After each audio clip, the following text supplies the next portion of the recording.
Sous les draps est l'acronyme de droit, rencontre, autonomie, prévention et sexualité. Il s'agit d'une plateforme digitale accessible sur les sujets de la vie affective et sexuelle, écrit par et pour les personnes en situation de handicap. La vie affective et sexuelle des personnes en situation de handicap est un sujet très tabou dans la société et les outils d'éducation sexuelle ne sont pas accessibles à tous. La diversité des corps et des relations n'est pas abordée et les représentations sont infantilisantes. En fait, le sujet n'est jamais traité de manière exhaustive. Les conséquences de ces lacunes sont désastreuses. On parle de pratiques à risque très dangereuses pour la santé et la sécurité des personnes, des agressions sexuelles, une perception de soi-même dégradée, des difficultés à exprimer ou à faire respecter son consentement. Nos outils de formation interactifs abordent différents scénarios grâce à des personnages modélisés en 3D. Ils représentent toutes les spécificités humaines et sont imprimables en 3D pour les personnes non-voyantes.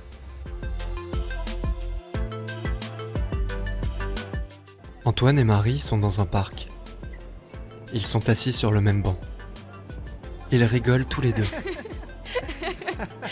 Elles sont rigolotes tes blagues, on s'amuse bien tous les deux. Antoine se penche pour faire un bisou à Marie.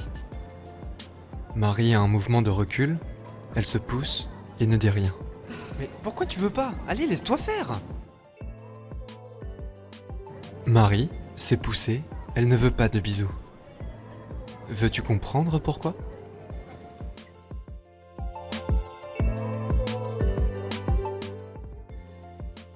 Antoine est un jeune homme en situation de handicap.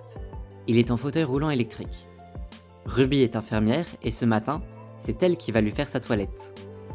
Notre objectif est de développer la plateforme auprès d'établissements de santé spécialisés et finalement auprès de tous. Nous avons besoin de votre soutien financier et opérationnel pour finaliser le prototype et concevoir des ressources pédagogiques complémentaires et fondamentales, notamment sur les thématiques de la prévention, la contraception et les droits. Ces outils répondent aux différents objectifs que sont le aller vers, le plaisir d'apprendre, le suivi du savoir et l'autonomie des publics bénéficiaires.